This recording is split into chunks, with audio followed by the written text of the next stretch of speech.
Igreja, graça e paz, amém? Que privilégio nós temos, né? Estarmos aqui nessa manhã. E essa semana foi interessante, né? Bastante dias com as nuvens fechadas, né? E hoje, olha que privilégio, né? Um dia tão bonito, né? E um dia tão lindo a gente está aqui para louvarmos ao nosso Deus. É graça de Deus, é misericórdia de Deus sobre nossas vidas, né?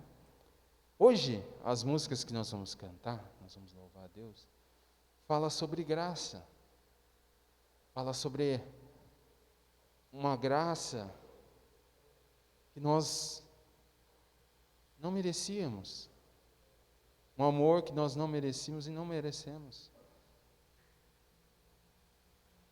A eternidade vai ser um lugar onde nós vamos ficar, lá não vai ter horas, né? Mas é o tempo inteiro, louvando a Deus,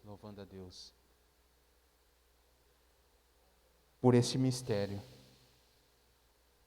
Como pode pessoas tão pecadores como eu, habitar com Deus Santo? Gente, numa cabeça normal, não dá para entrar esse negócio.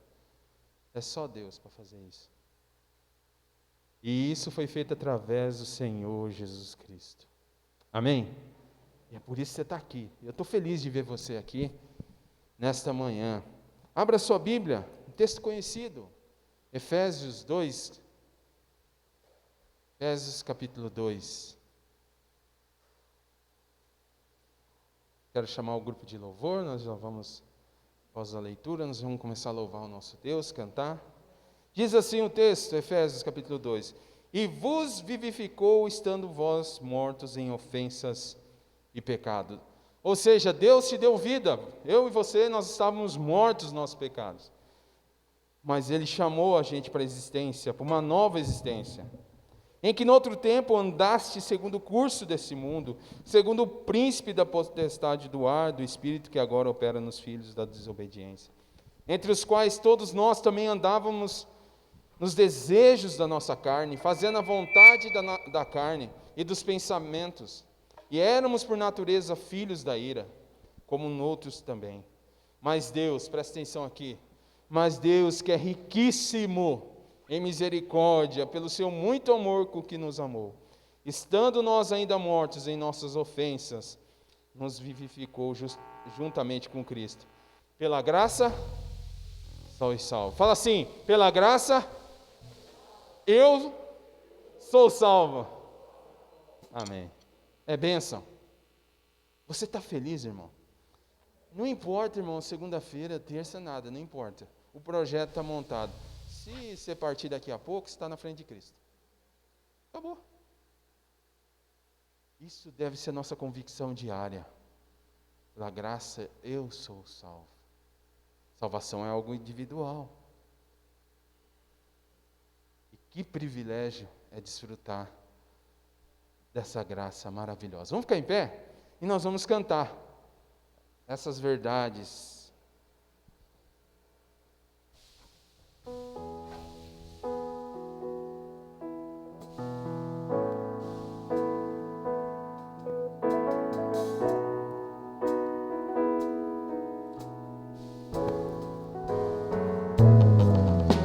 Com graça insondável, Deus nos procurou, propôs uma aliança que nunca terá fim. Pelo sangue de Jesus que nos habilitou, podemos sim nos achegar aos atos do Rei.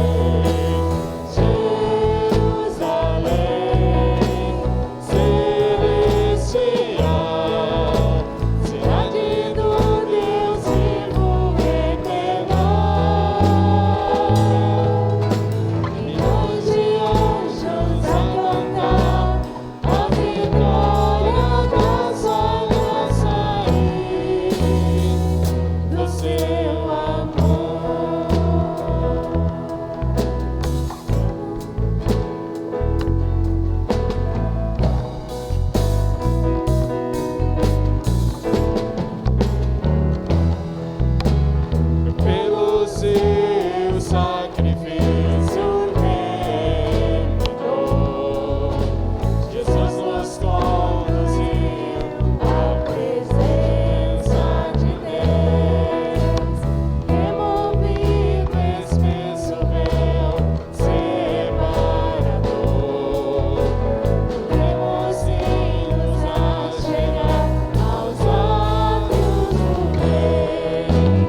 capítulo 1, versículo 29.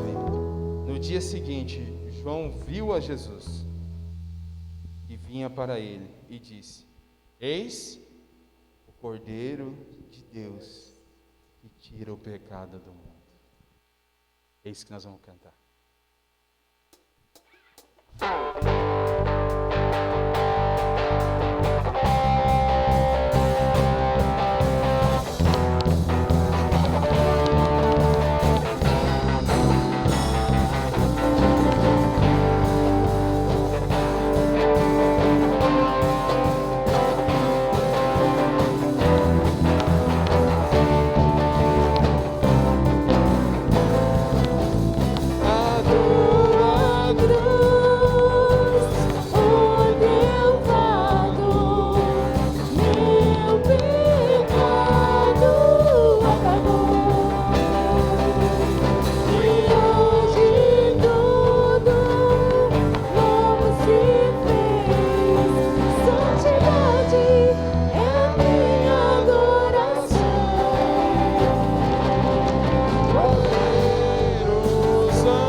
Senhor Deus,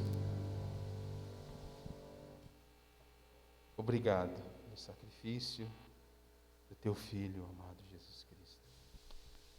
E é por meio dele que adentramos a Tua presença. Por meio da nova aliança, Pai. Essa aliança foi feita através de sangue. Sangue que purifica a gente de todo o pecado. Que nos dá vida, Pai. Queremos sempre, sempre, sempre exaltar o nome do Senhor, pela Tua infinita misericórdia. Louvado e engrandecido seja o nome de Deus. Em nome de Jesus. Amém.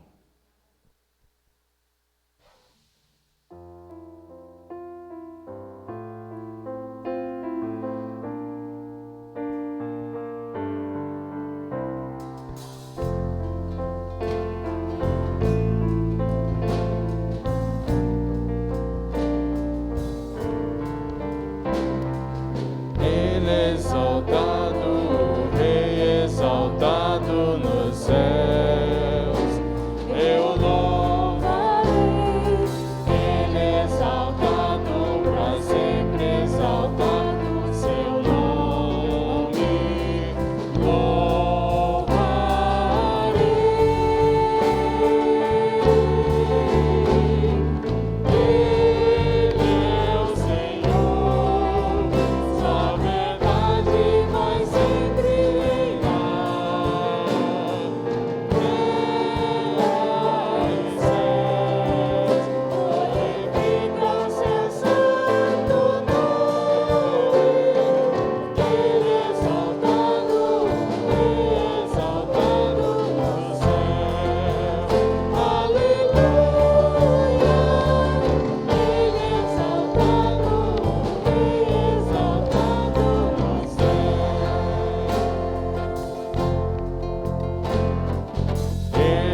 cantar mais uma vez esse hino.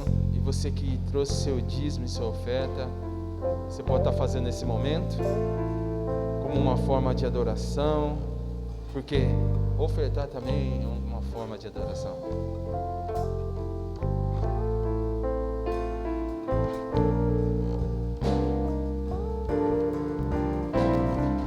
Ele é exaltado, o Rei é exaltado nos céus. Eu louvarei. Ele é exaltado para sempre, exaltado seu nome. Louvarei.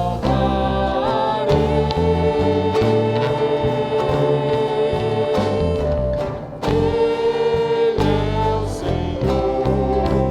Sua verdade vai sempre reinar.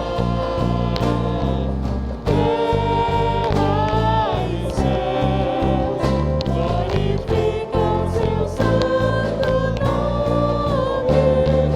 Ele é exaltado, o Rei é exaltado nos céus.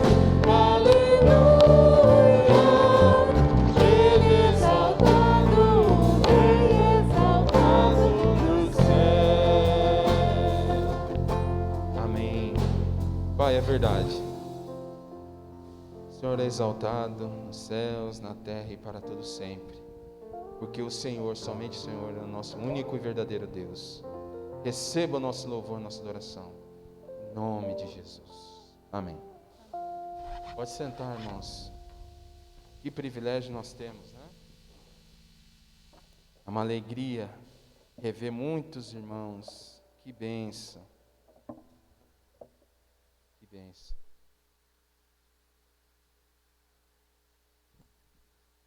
Não sei você que passa em frente à igreja, hoje ao adentrar a igreja, você reparou o nosso jardim? Como está bonito? É. São irmãos que se dedicam, né? Para cuidar, deixar bonito, né? É gostoso chegar num lugar limpinho, não é? Louvado seja Deus pela vida desses irmãos que cuidam tão bem, né, da nossa estrutura, né? Motivo da gente se alegrar. Irmãos, outro aviso, para a gente não tomar muito tempo, hoje nós temos a palavra, tem o momento da ceia. Então foi liberado 35% a partir de agora a capacidade, né? Então a gente não falou, eu recebi essa notícia, o edital, sábado, aí fica muito em cima até avisar, preparar tudo, né? Então a gente sempre se organiza, tá, irmãos? Só falar uma coisa para vocês, a gente pensa em todos os detalhes, tá? Quantidade de cadeira, a gente fica fazendo conta o tempo inteiro, como vai fazer, né? Então, no próximo domingo, a partir de quarta, né, 35%, e nos outros domingos também. Se organiza, às vezes para você é melhor vir domingo à noite, venha domingo à noite, se é de manhã, mas ó, já dá para chegar a um número de 70%, somando manhã e noite, né, 35, dá 70%, uma benção, né? Então, só se organize aí, para a gente não ter problemas, né, de excesso aqui, porque tudo vem caminhando tranquilamente, graças a Deus até aqui, né? Irmãos, outro aviso, se você está passando uma dificuldade, conhece alguém, procure a gente, ligue, pastor, fulano, uma família assim, assado, a gente tem alimentos, tá bom? E no último domingo de maio, nós temos o DIP, o Dia da Igreja Perseguida, né? Gente, é uma programação especial, você coloca aí na sua agenda. Missões é a vida da igreja. Eu e você, nós somos missionários, mas tem muitos irmãos. Até comentei esses dias aqui já, tem uma imagem muito forte na internet, 3 soldados apontando uma arma para um pastor. E naquela região ele tinha fundado uma igreja, ele tinha conseguido. E você olha na expressão daquele homem, uma tranquilidade, uma paz, porque sabe o Deus que serve. Esta é a situação de muitos irmãos. Então, nós devemos orar pelos missionários. Ouvimos na quarta-feira, né? Como que a gente deve orar pelos missionários. Foi uma bênção, pastor Celso Castro. Ainda voltando no 35%, no próximo domingo, tanto de manhã como à noite, nós vamos ter classe, né, para os seus filhos. Por enquanto, ainda não, mas próximo domingo já tem. Eu acho que é isso de aviso. Irmãos, nós tivemos uma assembleia quinta-feira, foi uma bênção.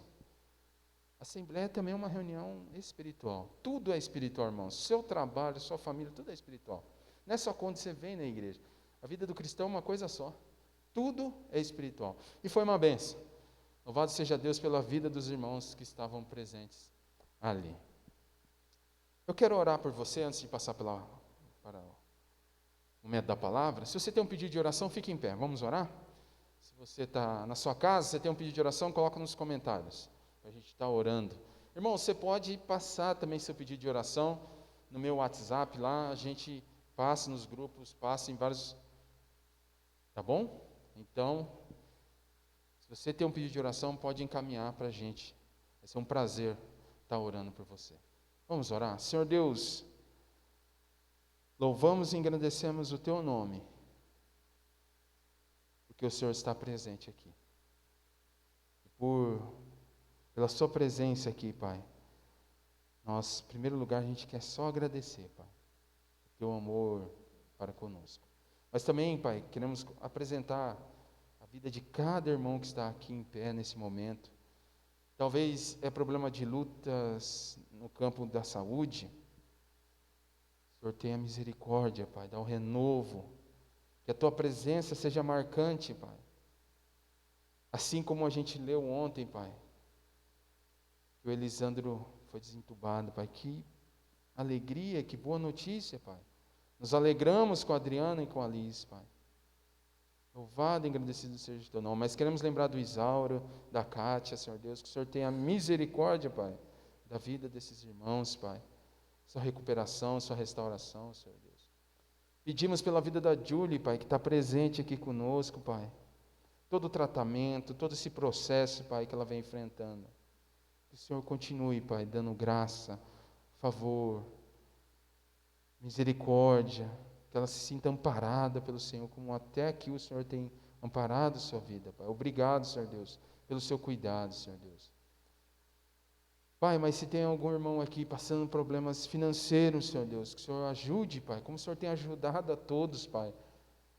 Como tem sido bonito ver o Teu amor, o Teu carinho para com a Tua igreja nesses dias, Pai.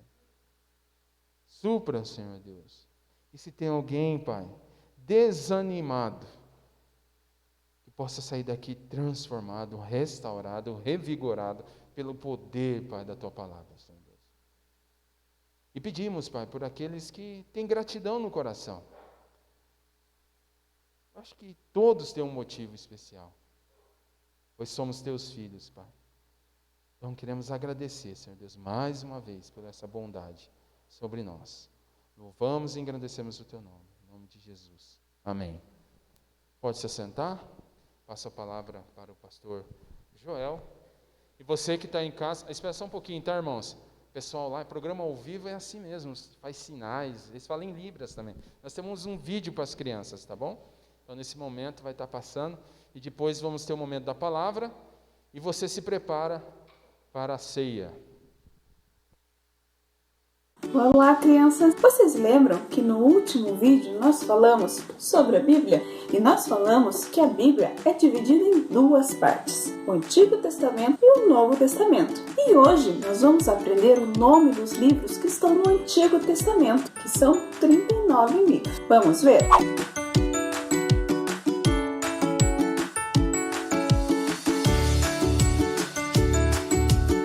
Bom, aqui nós temos os 5 primeiros livros do Antigo Testamento, que é Gênesis, Êxodo, Levítico, Número e Deuteronômio. Esses 5 livros são chamados de Pentateuco, e o homem que Deus inspirou para escrever esses livros foi Moisés. O autor desses livros, claro, que foi escrito por ordem de Deus. Os próximos livros do Antigo Testamento são chamados livros históricos ou de história, que são todos esses livros, que é Josué, Juízes, Ruth, 1ª e 2ª Samuel, 1ª e 2ª Crônicas, 1ª e 2ª Reis, Esdras, Neemias e Esther.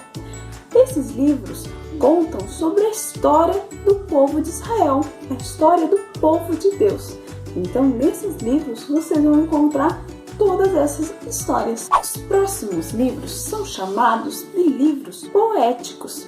E esses livros nos trazem ensinamentos muito importantes para a nossa vida. E são esses. O livro de Jó nos ensina que devemos confiar em Deus. Em Salmos, nos ensina como expressar o nosso amor por Deus. E aqui no livro de Salmos, nós encontramos muitos cânticos. E vocês sabiam que nós cantamos essas músicas na igreja?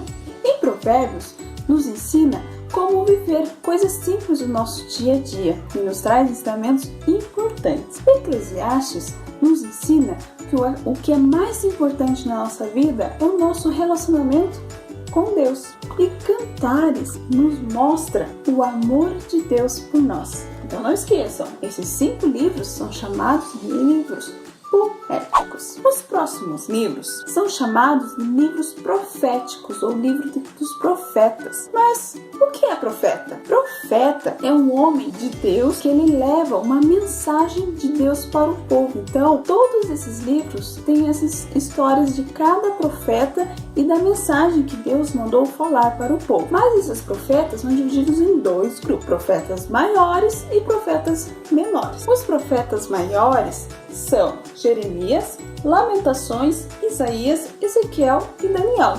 Mas por que profetas maiores e menores? Porque eles foram melhores? Não, porque foram selecionados dessa forma devido ao tamanho do livro. Eles são maiores, eles têm mais capítulos, mais versículos.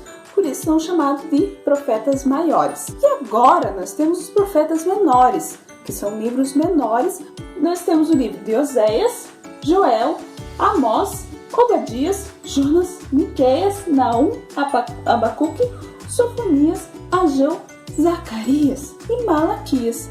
Então, todos esses livros proféticos nos contam qual era a mensagem de Deus para o povo de Israel. Esses são os livros do Antigo Testamento. E no próximo vídeo, vamos aprender os nomes dos livros do Novo Testamento. Bom, e agora é a hora da música.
Tudo bem, gente?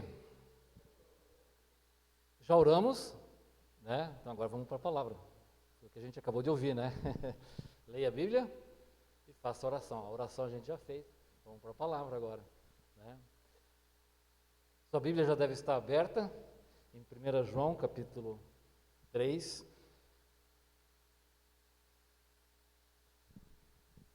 Espero que as folhas de 1 João da sua Bíblia já estejam bem amassadas.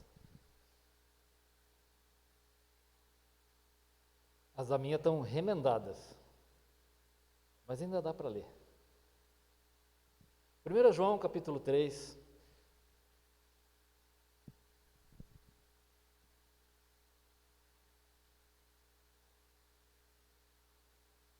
Vimos semana passada, estamos vendo, né, desde o capítulo do versículo 11, João começou dizendo a mensagem que ouvimos desde o princípio, é de que nos amemos uns aos outros. E essa declaração está governando todo esse trecho que nós estamos por hora vendo. Na verdade, vai governar esse trecho até o capítulo 5, pelo menos, e o versículo 3. João vai encharcar a nossa mente, vai nos confrontar, vai nos orientar, vai nos animar, enfim, propor muitas coisas com relação a esse mandamento. E vimos então, semana passada, que a expressão, uma prática de amarmos uns aos outros, ela acontece quando suprimos através dos recursos materiais, os recursos que Deus tem dado a cada um de nós, quando um irmão está em necessidade. E que essa ação, ela não tem que ser de papo, conversa furada, mas tem que ser de fato e de verdade. Ou seja, tem que ser prático. Não adianta você dizer que vai orar pelo irmão, né, e ele está com fome e não suprir essa necessidade. Isso não resolve nada. É uma oração sem sentido, aparentemente espiritual, mas não é. A palavra de Deus nos diz assim, é oração tola. E essa ação tem que ser de prática e verdade. Então, João sempre vai usando através do nosso livro, né, ele vai engatando os assuntos no versículo 19, de fato nós vamos conhecer que somos da verdade. Era para amar de fato e de verdade. Então vimos ali como, quando vivemos na prática desses mandamentos, o nosso coração está tranquilo diante de Deus. Assim como quando vivemos na prática da justiça e buscando a pureza, isso nós vimos lá no capítulo 2, 28, para que quando Ele se manifestar, possamos estar na presença dEle e o veremos como Ele é. Mas quando estamos vivendo então dessa maneira, com essa atenção, nossos olhos bem abertos, mas não só os olhos bem abertos, nossos ouvidos bem abertos e principalmente o nosso bolso bem aberto, né? Ali eu posso ajudar. Então o texto está nos dizendo, temos confiança quando vamos à presença de Deus, temos liberdade para falar com Ele, né? A gente não chega assim, Deus, eu queria, não, você não quer nada. Você chega com alegria, com confiança e liberdade, Senhor, precisamos suprir uma necessidade aqui. E por isso ele fala assim, porque guardamos seus mandamentos, porque fazemos o que é agradável. E durante a semana eu vi mais um texto, assim que eu achar ele eu falo qual que é Jeremias 9, né? O que é fazer o que é agradável? Pelo contexto nós percebemos que é exatamente essa ação de quando estamos suprindo a necessidade de quem? E em Jeremias 9, 24 diz assim, ajo com lealdade, com justiça, com retidão sobre a terra, pois é dessas coisas que me agrado, declara o Senhor. São coisas que sobem como um aroma muito agradável à presença de Deus. Fazemos o que é agradável. Então chegamos no versículo 23, vamos ler. Ora, o seu mandamento é este, que creiamos em o nome de seu Filho Jesus Cristo e nos amemos uns aos outros, segundo o mandamento que nos ordenou. Percebe? 3:11, que nos amemos uns aos outros. 3:23, que nos amemos uns aos outros, mas ele acrescenta algo mais agora nesse versículo. Esse versículo 23, ele mais ou menos, na verdade, ele está delineando e estruturando o que ele vai falar daqui para frente, até pelo menos o capítulo 5, versículo 5. Ele coloca, o mandamento é esse, então ele divide em 2. Então ele vai falar que devemos crer, que devemos nos amar. No versículo 24, ainda não lemos, né? Mas ele diz assim: aquele que guarda os seus mandamentos permanece em Deus e Deus nele. Esses 3 assuntos João vai tratar daqui para frente.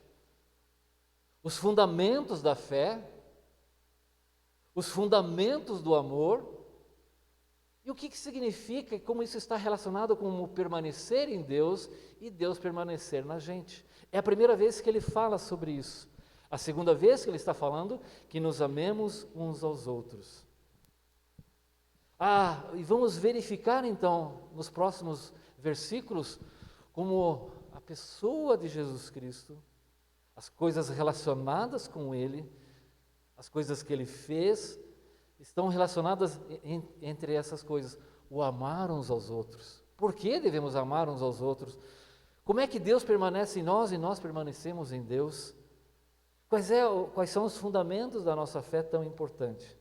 Então João dividiu aqui, vamos lá, que creiamos em um nome, é uma ordem decisiva, definitiva. Ele não está dizendo crer em Jesus, em muitos textos fala que devemos crer em Jesus, mas aqui ele não disse isso. Aqui ele disse crer no nome de seu Filho Jesus Cristo. Isso tem um sentido, naqueles dias tinha um significado muito importante para nós. Nós usamos isso nos nossos dias, nós temos uma coisa parecida. Por exemplo, você precisa ter um bom nome. O que nós queremos dizer com isso, ter um bom nome? O nome dele é Joel. Que nome bom, né?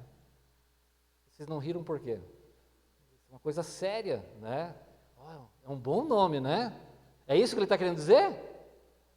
Claro que não. O que é ter um bom nome?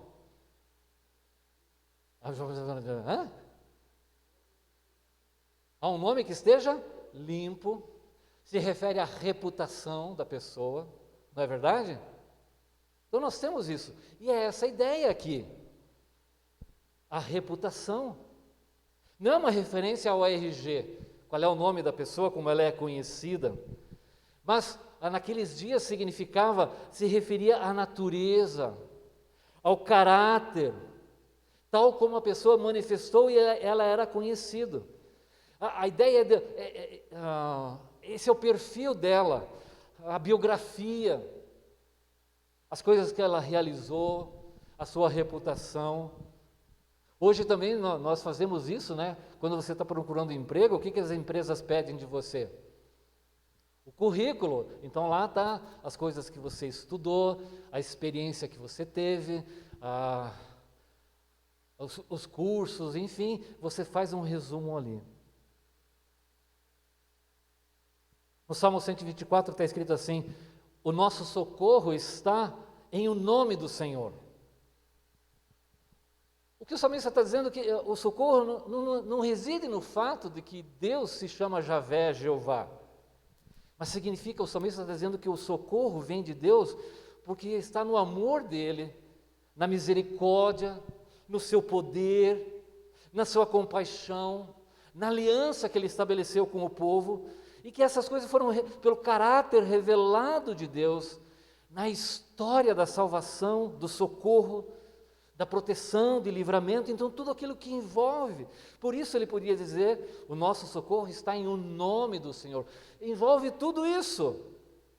Então, crer em o nome do seu Filho significa crer na natureza dele, nos propósitos pelos quais ele veio, na sua obra, nas coisas que ele fez, na coisa que ele ensinou, no seu caráter. Não é simplesmente crer no nome dele. Ele se chama Jesus. Você percebe a diferença?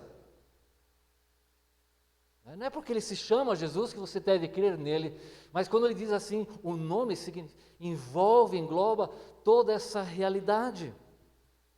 Crer no nome de Jesus significa crer que ele é o Filho de Deus, o próprio Deus, que ele tem uma relação, e principalmente o Evangelho de João vai nos mostrar isso, que é única. Ele é o Filho único em sua natureza de relacionamento e compreensão de quem é o Pai. Ninguém se compara a Ele, nenhuma pessoa no universo tem essa relação com Deus e jamais poderá ter. Ele que revela perfeitamente Deus aos homens, Ele que veio como Salvador, que encarnou-se e viveu entre nós. Isso significa crer no nome de Jesus, não simplesmente crer em Jesus, no sentido de que, é esse o nome que ele tem. Não é isso que a Bíblia se refere. É aceitar, então, crer em Jesus de conformidade com aquilo que ele realmente é. O Messias, nós já vimos isso, né, que cumpriu todas as promessas e profecias, que sacrificou a sua vida, derramou o seu sangue em nosso lugar e em nosso favor, para nos trazer vida, perdão, pureza e graciosamente nos concede a vida eterna. Que profundidade, que coisa grandiosa é. O mandamento dele é esse, que creiamos no nome de seu Filho Jesus Cristo. Mas não para aí, e pela segunda vez então ele vai dizer, e que nos amemos uns aos outros segundo o mandamento que nos ordenou. E exatamente o que ele ordenou? Lá em João 13:34, está escrito assim: um novo mandamento lhes dou, amem-se uns aos outros, como eu os amei. Vocês devem amar-se uns aos outros. Então, exatamente o que? Esse mandamento já era antigo, na lei de Moisés, lá no livro de Levíticos. 1500 anos, vimos agora, o Pentateuco, que foi escrito por Moisés, 1500 anos antes de Cristo, já tinha essa ordem. O que era de novo e o que exatamente ele ordenou? Ali está bem no meio do versículo, como eu os amei, assim como eu amei vocês. Então, a referência para esse amor mútuo, que deve ser praticado e vivido, está referenciado à pessoa de Jesus, ao exemplo que ele deu, não como eu acho que deveria ser, não conforme as nossas simpatias, a nossa relação com a pessoa, mas esse amar uns aos outros está fundamentado como eu os amei. Não é como o Nivaldo faz, não é como a Sandrinha faz, ou como a Raquel faz, é como Jesus fez.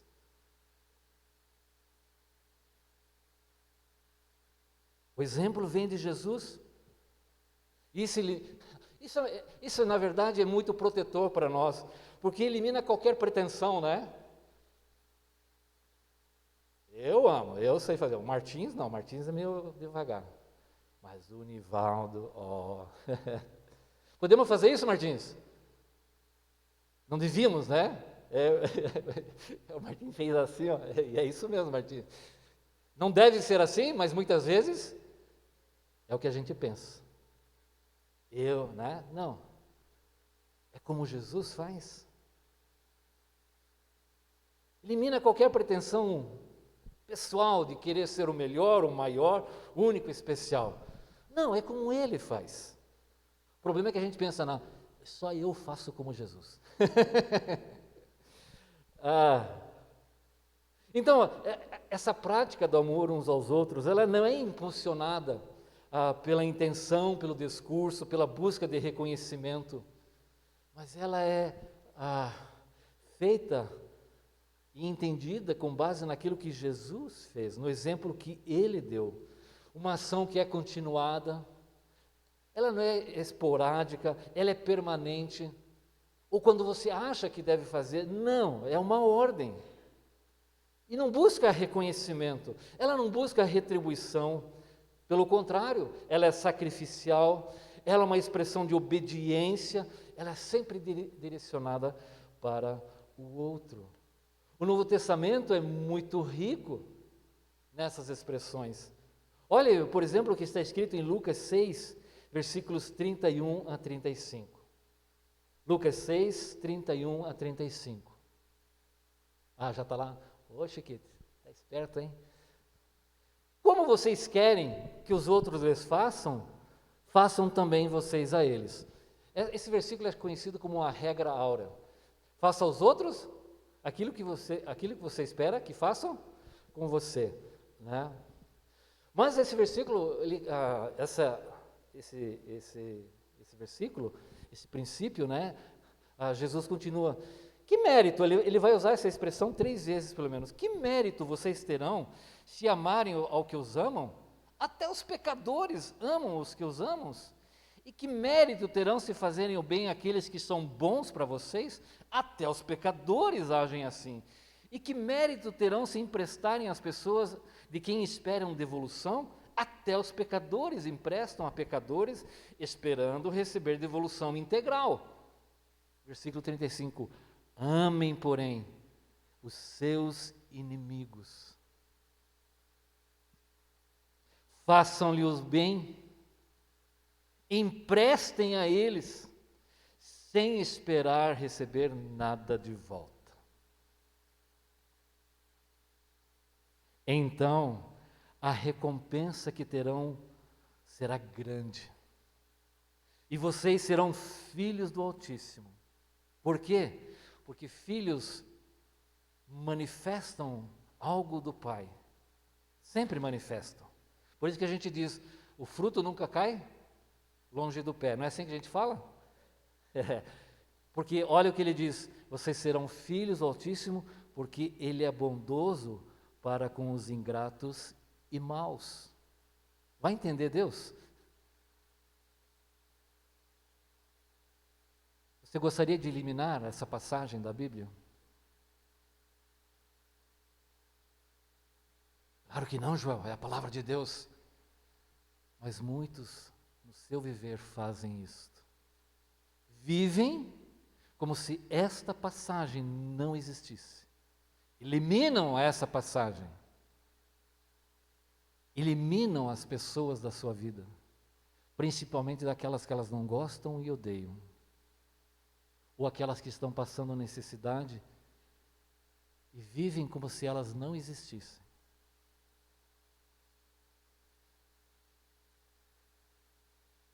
O Novo Testamento então está cheio de orientações. Hebreus 10, 24, e consideremo-nos uns aos outros para incentivar-nos ao amor e às boas obras. Então o nosso relacionamento com Deus é firmado e sustentado, porque cremos em o nome de Jesus, por aquilo que Ele é, aquilo que Ele fez, aquilo que Ele prometeu, e no nosso relacionamento em amor com os irmãos. E elas então mostram exatamente como está a nossa relação com Deus.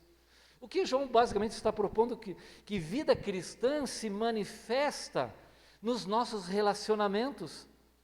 Eles são sustentados pela prática obediência do amor uns aos outros e no nosso relacionamento com Deus, crendo em seu Filho.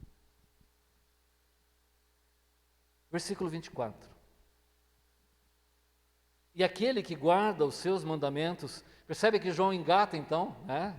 O seu mandamento é esse, que criamos no nome do seu Filho e nos amemos uns ao outros. E aquele que guarda os mandamentos, permanece em Deus e Deus nele. É a primeira vez que essa expressão acontece aqui. João vai retomá-la lá na frente. A partir do versículo 12, 13, ele vai retomar esse assunto.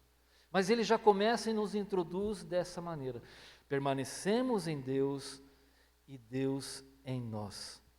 Então João está complementando que o fato de que obedecemos esses mandamentos nos mantém nessa mútua permanência. O que é mútua permanência?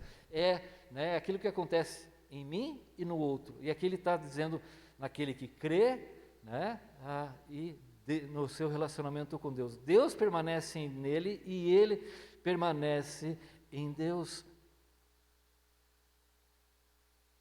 Aquele que obedece. E Jesus falou isso e ensinou isso há um tempo atrás, quando ele esteve aqui, João capítulo 14, versículo 23. Olha o que está escrito lá. João 14, 23. 14, 23, Chiquito.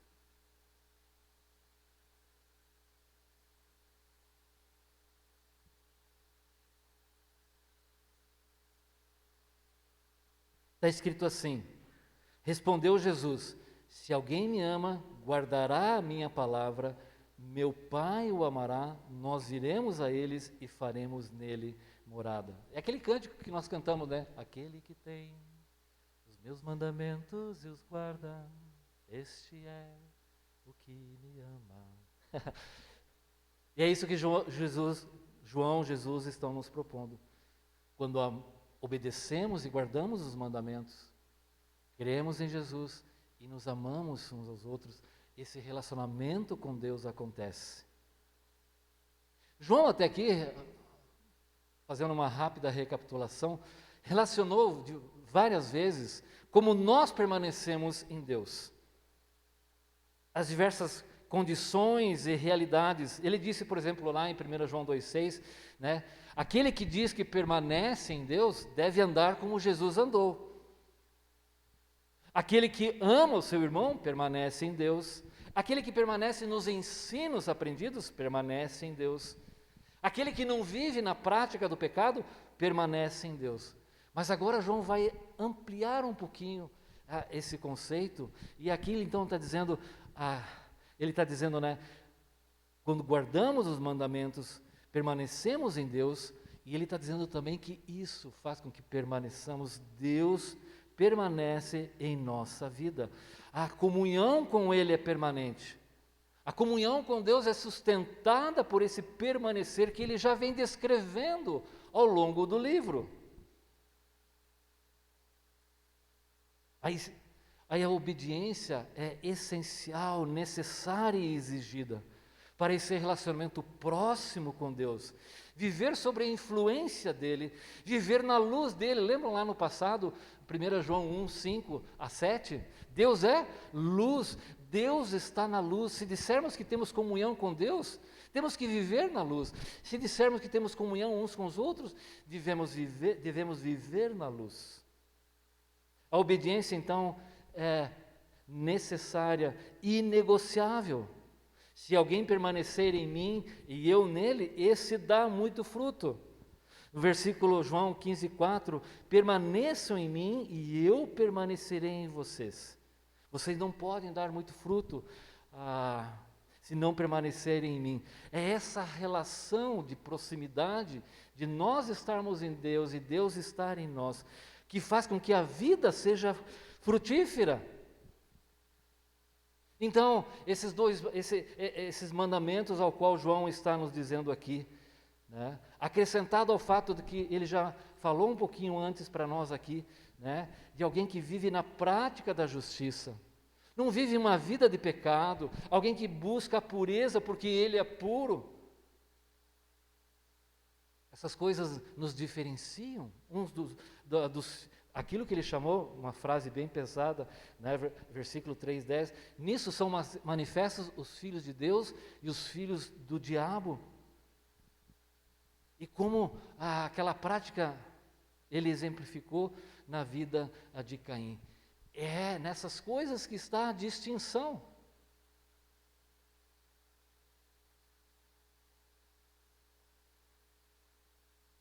Versículo 3:24, agora a segunda parte.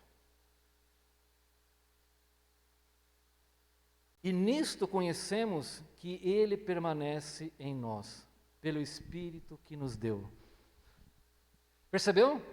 Até aqui João vem dizendo, olha, permanecemos em Deus se andamos como Jesus, se guardamos os mandamentos, se não vivemos na prática do pecado, e assim ele vai descrevendo. Agora ele está dizendo como é que Deus e por que Deus afirma em nós. Então ele vai abrir agora, né? Conectando com o que vem dizendo, nisto conhecemos. Então, qual é a evidência que eu e você podemos ter de que Ele permanece em nós? Qual é o fato? Será que é nossos sentimentos, nossas emoções, nossas opiniões? Como nós percebemos essas coisas? João, então, agora vai começar a falar o fundamento da nossa fé. Como é que essas coisas acontecem?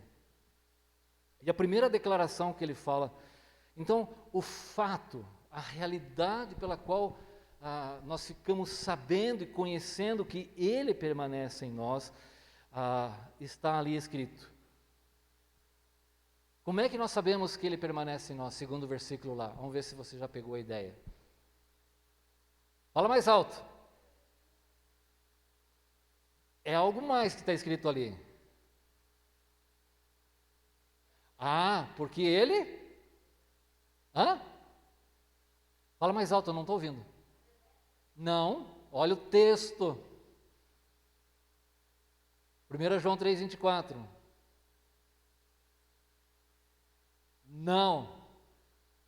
O que permanece é a consequência. Pelo Espírito que Ele nos deu.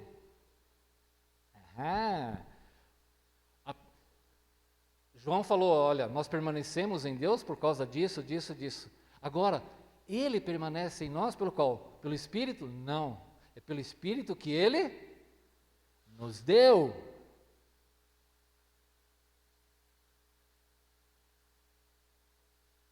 Ele nos deu o Seu Filho. Seu Filho deu a vida. E Ele também nos dá o Seu Espírito. Essa palavra, ela remete às ações da graça de Deus. O Novo Testamento, então, descreve abundantemente esse sentido. João 14,15, se vocês me amam, obedecerão aos meus mandamentos, e eu pedirei ao Pai, e Ele lhes dará outro conselheiro. É interessante que essa expressão outro conselheiro, essa palavra outro significa alguém é um outro, mas semelhante a mim. O Pai vai mandar e dar um outro conselheiro, que é semelhante a mim, e Ele estará com vocês, e Ele habitará com vocês, para estar com vocês para sempre. Final do versículo 17, pois Ele vive com vocês e estará em vocês. Efésios capítulo 1, versículo 13 e 14, está escrito assim, nele, quando vocês ouviram e creram na palavra da verdade, o evangelho que os salvou, vocês foram selados com o Espírito Santo da promessa. O que significa? A gente já vai ver um texto isso. É aquilo que Deus prometeu àqueles que crescem, que é a garantia da nossa herança até a redenção daqueles que pertencem a Deus.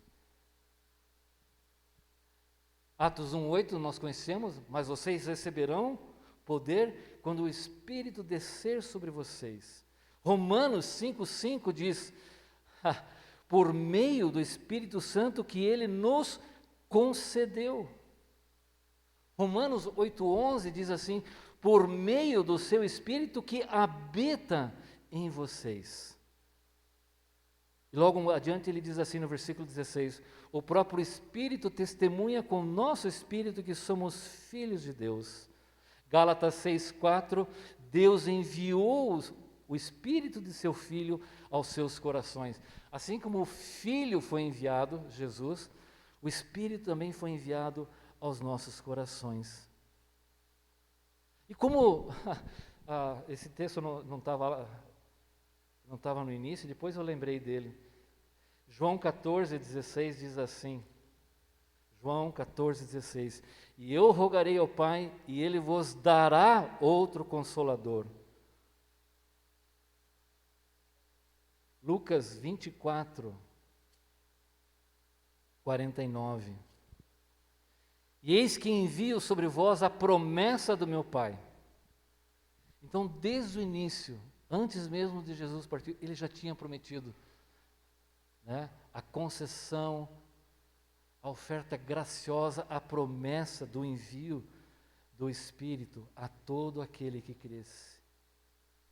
Foi prometido assim, Ele nos deu o seu Espírito. Então, a garantia, como Efésios falou, né? O selo, o Espírito Santo é este selo. É interessante, lembrei agora, a cidade de Éfeso é uma cidade portuária. Aí ali naquela cidade havia um comércio de madeira. O pessoal lá do Rio Amazonas vai entender bem isso, né? Essa realidade. Ou a mesma coisa acontece com quem cuida de gado. Toda a madeira chegava no porto. Mas qual que é a madeira que o Nivaldo mandou? Qual é a madeira que o Martins mandou? Ou uma realidade um pouco mais próxima, né? Tem aquela manada que chega. Como é que eu sei que aquele gado pertence a um e o outro pertence ao outro? Como é que eu sei? Tem uma marca. Então toda madeira tinha essa marca, ela era marcada. E quando a madeira ali recebia aquela marcada, o que significa? Ela tem um dono, ela tem uma procedência e tem um destino. Era a garantia que vai chegar no destino. Lembra-se, eu sei que isso não vai fazer o menor sentido para a maioria de vocês, só para nós, né, Raquel? Antigamente, quando a gente escrevia uma carta, qual era a garantia de que a carta ia chegar lá para a nossa amada, para o nosso amado, né? Você escrevia cartas, né? Hoje o pessoal não sabe escrever carta, né? Hã? Tinha que registrar. Qual que era o registro da carta que você tinha que colocar na carta? O selo. Senão, ela não ia chegar no lugar. O Espírito é o selo, é a garantia, a certeza de que Deus está em nós e que vai chegar aonde Ele disse que vai chegar. Ah, que coisa maravilhosa Deus tem feito por nós. Essa é a certeza. Ah, hoje eu estou me sentindo salvo. Hoje eu não estou me sentindo salvo. Hoje não fui na igreja. Será que eu estou salvo? A garantia não é nos nossos sentimentos, não é nem mesmo nas nossas obras, ou na nossa espiritualidade. A garantia é dada por quem? Ele é a garantia.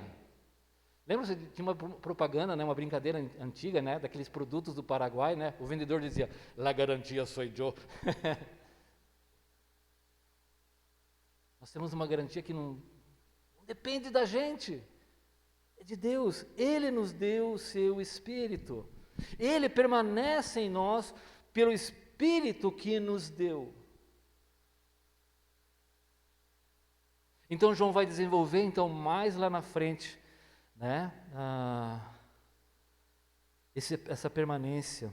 Vejam lá o 4,15. Eu sei que vai demorar para a gente chegar lá, né, mas a gente recorda. Aquele que confessar que Jesus é o Filho de Deus, Deus permanece nele e ele em Deus. Então João estruturou. Então ele primeiro vai falar sobre os fundamentos da nossa fé.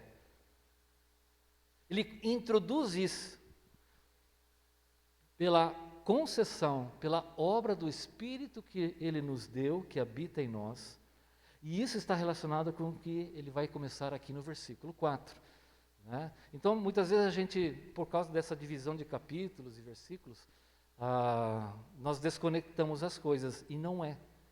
Porque exatamente, né, nessa metadezinha do versículo 24, introduz tudo o que ele vai dizer nos próximos versículos aqui. Capítulo 4, vamos ler então? Amados, não deis crédito a qualquer espírito. Sobre o que ele estava falando? Como é que Deus permanece em nós? Pelo Espírito que permanece na gente. Olha, essa é a certeza, essa é a garantia. Amados, é o reconhecimento. Não deis crédito a qualquer espírito, antes provai os espíritos se procedem de Deus. Por quê? Muitos falsos profetas têm saído pelo mundo afora. Vejam o versículo 2. Nisto reconheceis novamente. Nesse fato que o Espírito. Então, olha, como é que você sabe que o Espírito então está em você e está agindo? Então ele vai dar uma razão que você ouviu, que você vê. Todo espírito que confessa que Jesus Cristo veio em carne é de Deus. Então João está tratando dos fundamentos da nossa fé e do ministério do Espírito Santo nessas coisas.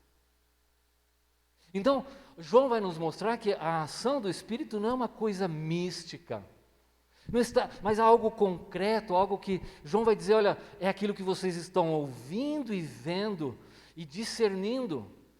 Não é algo que é manipulado, não se refere a alguma experiência de êxtase ou manifestação sobrenatural, algum sinal, algum dom. João não está falando disso.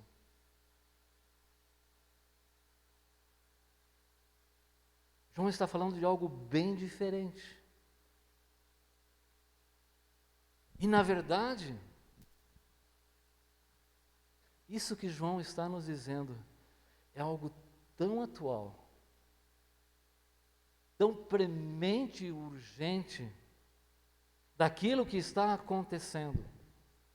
A necessidade que eu e você temos de discernir as mensagens que ouvimos. Diante de tantas revelações, de tantos sinais, de tantas coisas que lemos no Facebook, no WhatsApp, o que mais que tem? No Instagram, que às vezes está estragando você, na televisão, nas mídias, enfim. Nós estamos cercados e bombardeados por tantas coisas. O que João vai nos mostrar e capacitar é discernir e entender o que está por detrás dessas coisas, a procedência, a origem das coisas. Se realmente procede de Deus, se vem de Deus, se está de acordo com a mensagem de Deus, se foi dirigido para Deus. Em dias onde a gente ouve, Deus me disse, Deus me revelou. E quem que vai ousar enfrentar, alguém que diz que Deus falou para ele. Deus me disse. Então, naquela tentativa de autenticar uma suposta mensagem, você não pode duvidar, desse servo de Deus. E ai daquele que questiona o que esses servos de Deus falam. Você é disciplinado, você é mandado embora, você é rebelde, como ousar? Aquilo que João está falando aqui, gente, era atual lá no ano 90 depois de Cristo, é atual no ano 2021. Há um pouco tempo atrás, dia 30 de março, vocês leram sobre isso? A madrugada do terror, não saia na rua, você vai virar lobisomem. Ouviram sobre isso?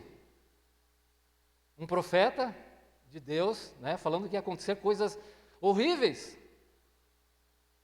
E no dia seguinte, depois eu vi, ele fala que realmente aconteceu. Ele acreditou que realmente aconteceu aquilo. E ele tinha que fazer isso, porque senão, seus seguidores iriam desacreditá-lo. Tem profeta dizendo que a marca da besta já está sendo implantada. E muitos de vocês tomaram a marca da besta.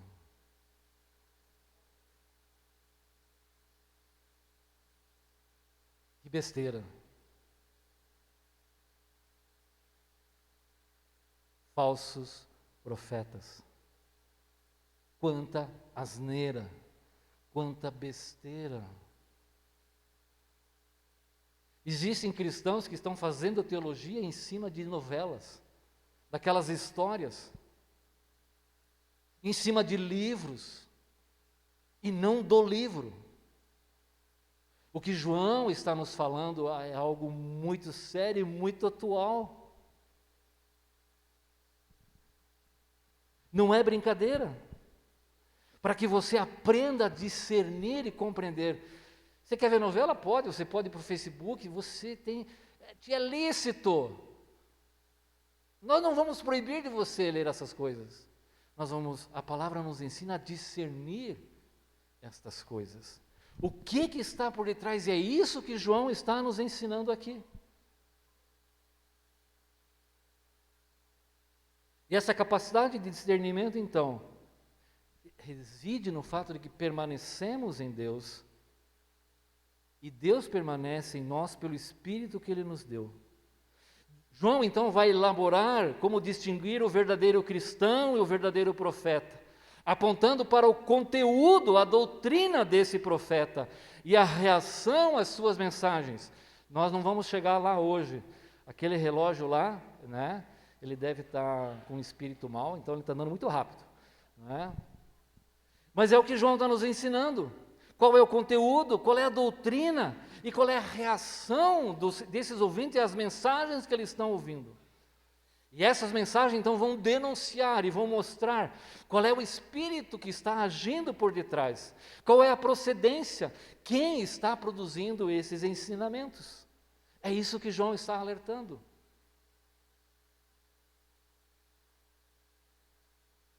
E o que João fala? Amados, não deis crédito a qualquer espírito. A fé cristã, irmãos, ela exige cuidado e critério. Não pode ser um exercício de credulidade cego e ingênuo. Aqui dentro, irmãos nossos, muitas vezes são descuidados com aquilo que ouvem, com aquilo que postam aí nas mídias. E a gente dá desânimo, porque tentando ensinar ainda você percebe a falta de discernimento, de entender, de confrontar com as Escrituras aquilo que você está ouvindo e aquilo que você está postando. E comportamentos que não procedem, não combinam com aquilo que a palavra de Deus e aquilo que você tem aprendido ao longo de tantos anos. Parem de acreditar em qualquer espírito. O que João está mostrando, aqui não tem nada a ver, gente, com exorcismos, com possessão demoníaca. João não está pensando nisso. O que João está dizendo é levando a discernir o que está por detrás das mensagens, das doutrinas. Parem de acreditar, porque aquilo estava acontecendo no meio da igreja. Eles deveriam exercitar discernimento bíblico e parar de crer em aberrações e asneiras teológicas. Por quê? Porque a manifestação do Espírito é normal, é desejada e esperada. Mas também isso ensejava manifestações falsas, falsas mensagens e falsas manifestações. Por quê? Porque naqueles dias, como nos nossos dias de hoje, muitas pessoas vêm dessas experiências, desse mundo, desse contato com esse mundo da espiritualidade. E o brasileiro, como todos os povos, estamos envolvidos com essas coisas sobrenaturais, de outras religiões, contatos com o espírito, superstições e assim por diante. É normal. E nutrimos muitas vezes um certo interesse por essas coisas, às vezes medo. Então, o que João está dizendo é que é necessário ter uma certa incredulidade. Não deis crédito, não creio em qualquer coisa. Ou seja, não seja crédulo rapidamente. E isso vai proteger você, vai sustentar a fé na verdade. Porque não podemos ser ingênuos. Um interesse, muitas vezes, por essas coisas extraordinárias, ocultas, uma nova revelação. Parece que tem esse desejo assim, puxa, eu tenho que me diferenciar, né, desses líderes, desses mensageiros de hoje. Eu tenho que trazer algo novo para que o povo acredite e aceite. Tem que ter uma coisa nova. E aí o pessoal traz novas revelações. Eu quero adiantar para vocês que os pregadores dessa igreja não trarão novas revelações. Tá bom, gente? Eu sei que metade talvez vá embora, a outra metade não apareça mais, mas tudo bem. Os ensinadores desta igreja, quando eu falo ensinadores, são os que pregam aqui, como aqueles que estão ensinando lá para os seus filhos. Eles não trarão novas revelações. Tá, gente? Sinto muito, né? Tudo bem. Temos que ter esse cuidado.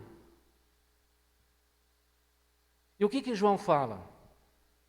Não dei crédito a qualquer espírito, antes provai os espíritos se procedem de Deus. Aqui João não tem em mente inicialmente nada a ver com exorcismos, ainda que seja usado para isso esse texto, mas João não tem em mente, ele não está tratando dessas coisas. No século XIX, lá nos Estados Unidos, aconteceu, muitos de vocês conhecem, a corrida do ouro. E muitas pessoas foram para lá, né, procurar ouro. E quando eles achavam ouro, ele vibrava com o ouro. Só que, naqueles dias, o que acontecia? Muito daquele que eles pensavam que era o ouro, era pirita de ferro. Né? Quem lembra das aulas de química aqui, vai lembrar que pirita de ferro é muito parecida com ouro. Então, aqueles mineiros, né, garimpeiros, aqueles garimpeiros iam lá para o interior, para o Velho Oeste, né, eles aprenderam a discernir o ouro verdadeiro da pirita de ferro. Alguns eram tão experientes que somente no olhar eles já sabiam que aquele era ouro realmente ou era pirita de ferro. Mas existiam outros testes. Outro deles eu acho que você já viu no filme, você já notou quando eles pegavam uma moeda, o que geralmente eles faziam? Eles davam uma mordida. Por quê? Porque o ouro é um pouco mais maleável que a pirita de ferro. Ele era mais macio. Então ele mordia. Aqui está o ouro. E ele tinha um outro teste que eles faziam. Eles pegavam uma cerâmica branca e riscavam na cerâmica. A pirita de ferro fazia um traço escuro. O ouro fazia um traço amarelo. Então eles sabiam discernir aquilo que era ouro e aquilo que era pirita de ferro. Qual é o ouro para a nossa vida? Você consegue discernir?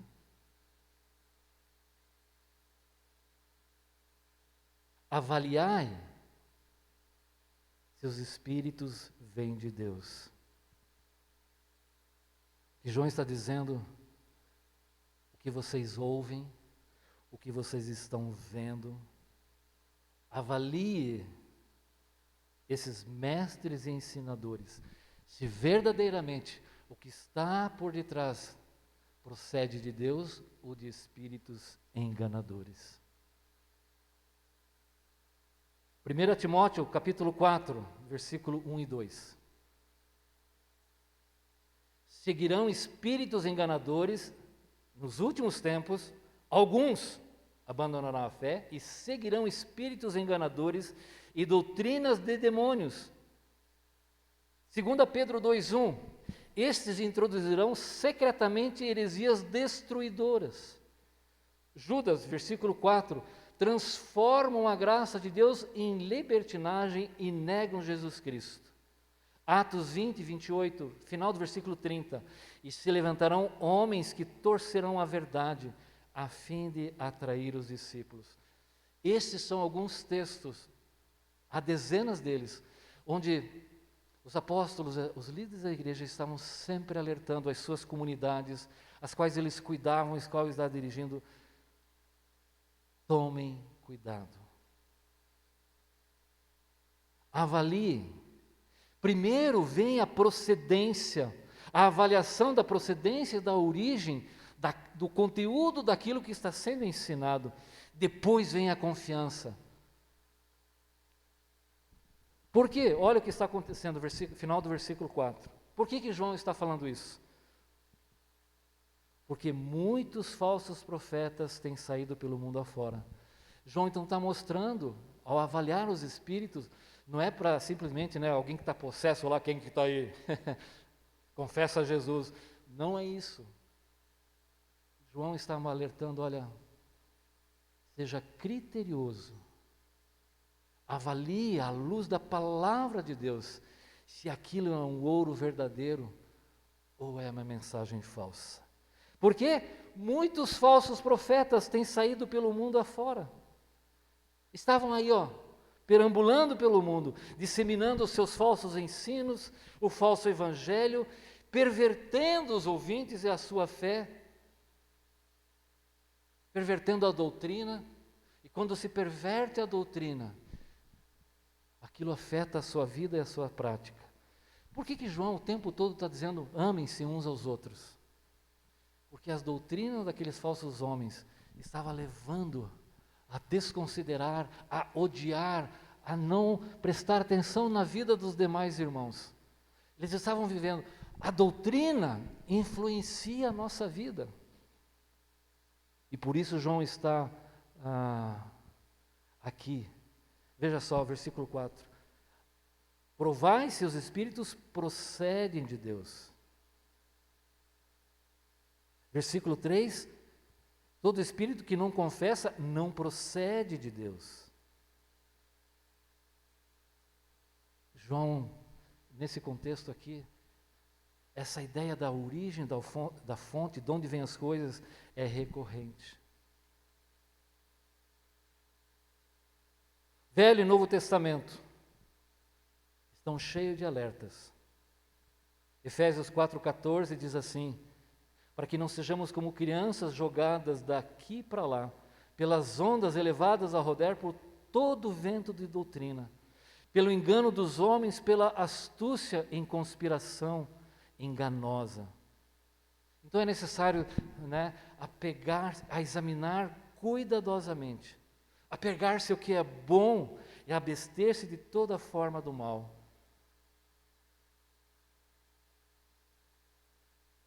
É necessário discernimento.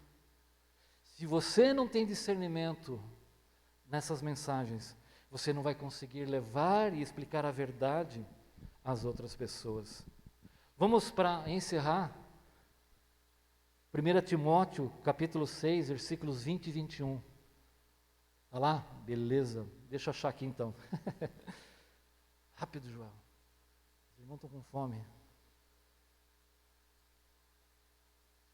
1 Timóteo 6, 20 e 21. E tu, Timóteo, guarda o que te foi confiado, evitando os falatórios inúteis e profanos, e as contradições do saber, como falsamente lhe chamam, pois alguns, professando, se desviaram da fé.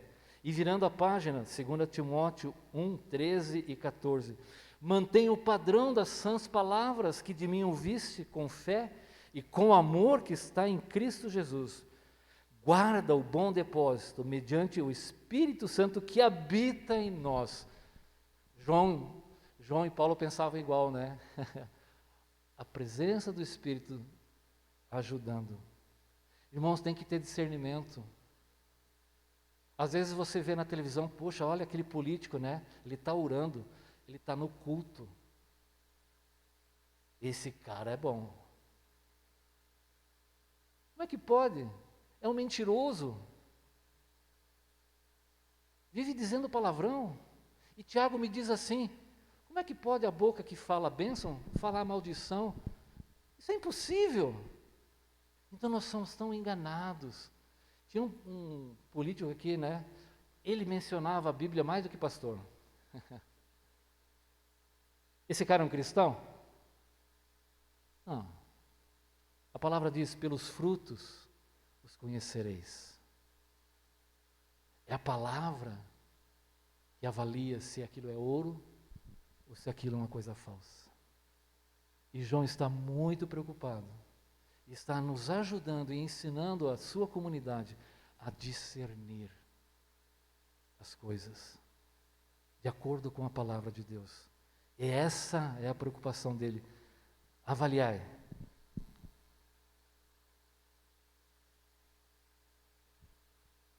Versículo 2.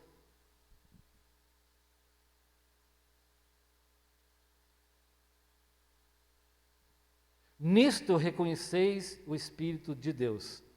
Aqui a expressão que João usa é exatamente se o Espírito procede de Deus. E então ele vai dizer, mas isso vai ficar para a próxima semana, se Deus permitir. Aí nós vamos continuar. João então vai destrinchar melhor como que você avalia e verifica o que está por detrás de uma mensagem. Mas isso é para outra semana. Vamos dedicar agora a nossa reflexão à ceia do Senhor. Pastor Lucas?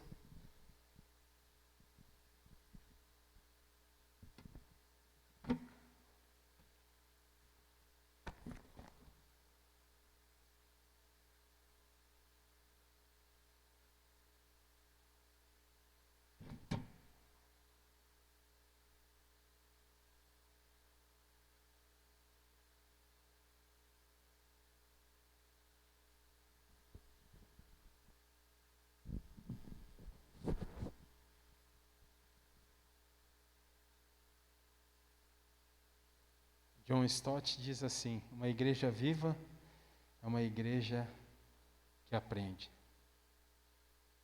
Interessante, né? Não é o auê, os movimentos, mas é uma igreja que aprende. Riley diz assim, o estudo da palavra com regularidade e sinceridade é o segredo para você permanecer. Eu lembrei dessa frase. Permanecer firme na fé. Quer permanecer firme? Estude a palavra de Deus. E lembra dessa frase. A igreja viva é uma igreja que aprende. Jesus nunca vai contradizer a própria palavra. Ele chamou 12 para estar com eles. E quando enviou, ele falou, agora vocês vão fazer o mesmo. O que o mesmo? Só um milagre? Ensino. Só lê Atos 2. E perseveravam na doutrina dos apóstolos. Percebe? Muito bom. Deus abençoe pela palavra. Quero chamar os diáconos Edmundo e a irmã Noemi. Eu quero chamar o grupo de louvor também. Nós vamos cantar um hino que eu gosto muito. Fala sobre o Cordeiro. Vou pedir para os meninos colocar a letra ali.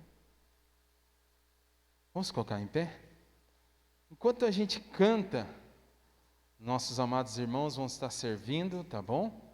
Você não precisa, você pode permanecer no seu local, você vai receber os elementos. Vamos louvar a Deus?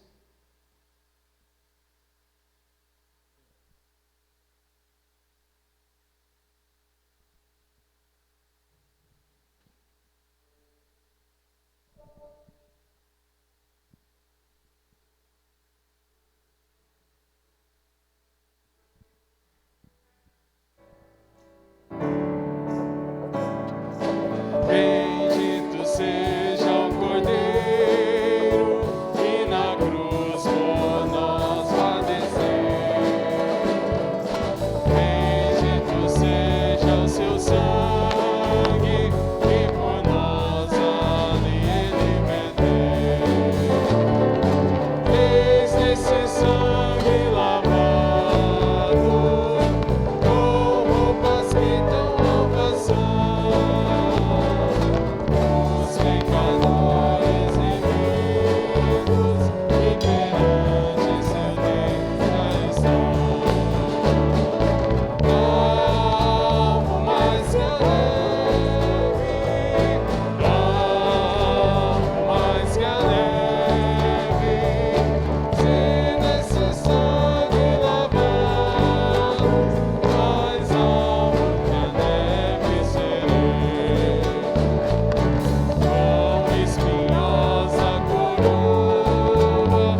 perceber o poder desse sangue? Te torna mais alvo do que a neve. Que algo maravilhoso. Que bênção. Irmãos, nós estamos... Jesus está aqui presente.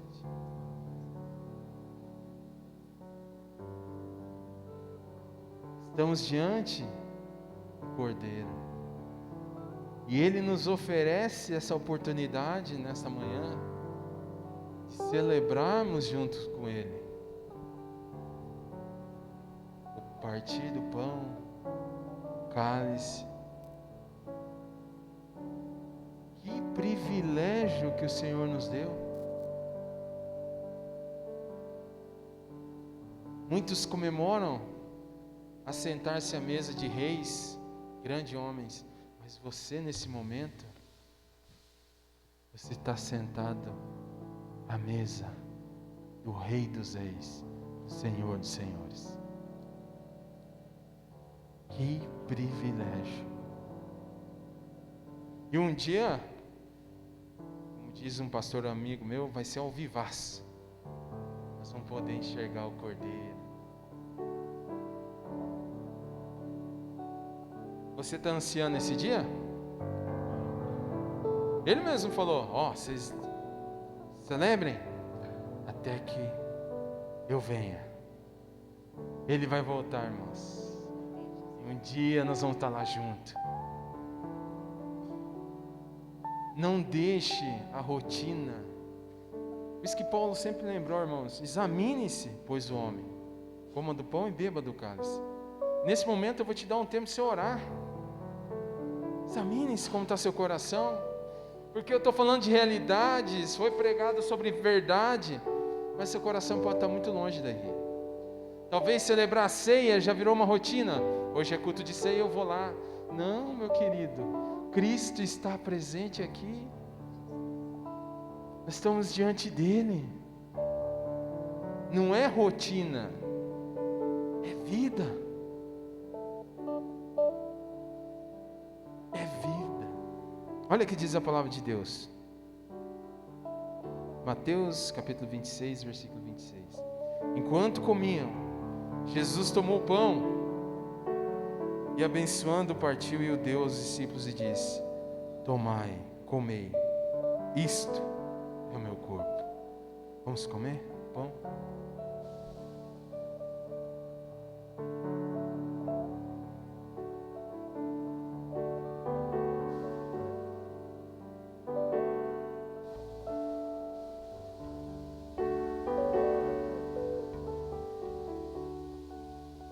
Hoje nós começamos cantando sobre a aliança. Olha o que diz o versículo 27. E tomando o cálice, dando graças, deu-lhe dizendo: bebei dele todos, porque isto é o meu sangue. O sangue, em algumas versões, vai trazer a aliança do Novo Testamento, que é derramado por muitos para a remissão dos pecados. Bebamos.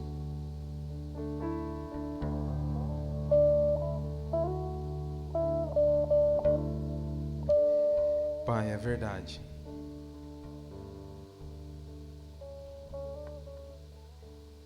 Hoje celebramos mais uma vez,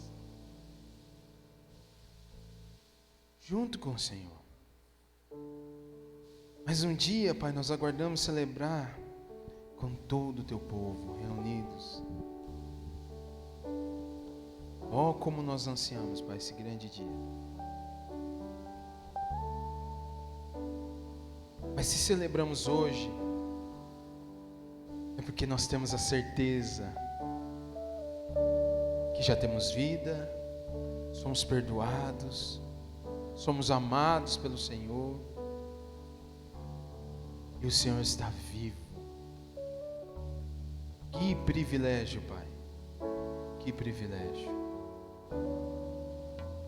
que nós temos, Pai, em Te servir, de Te adorar, de estar nesse momento na Tua presença, celebrando, Pai, tua vitória, que nos deu vitória e para todo sempre. Louvado e engrandecido seja o teu nome. E agora, Pai, que a graça do nosso Senhor Jesus Cristo, o amor de Deus Pai e as consolações do teu Santo Espírito estejam com o teu povo, hoje e para todo sempre. Amém. Amém. Deus abençoe a vida de cada um. À noite, quem não pôde participar, se você viu algum irmão que não pôde estar aqui, lembre ele, hoje nós temos a ceia, né?